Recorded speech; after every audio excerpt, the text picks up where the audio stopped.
related to angiotensin converting enzyme inhibitor, well, stop the treatment. As simple as that. But at least for that, you should know that ACE inhibitors can cause. If you don't have that information or that knowledge, you'll never stop it. And the patient will continue to have a cough. Now that you know that ACE inhibitors cause cough, if your patient has come and is using an ACE inhibitor, stop the medication. You can replace it with some other medication because the patient will most certainly respond much better if you stop the medication. So ACE inhibitors, biphosphonates, which is used for the treatment of osteoporosis, calcium channel blockers, prostanoid eye drops can all cause iatrogenic drug-induced cough. So treatment is to stop the causative agent and use alternative options.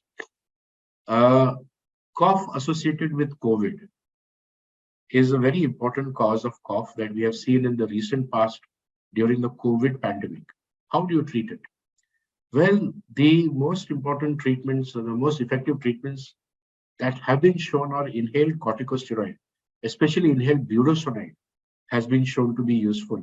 And then many times you may need to use these neuromodulators, such as opioids or gabapentin. I've seen a lot of patients need this, but try first inhaled corticosteroid like budesonide and see if that helps. If not, then you may need to try these neuromodulators.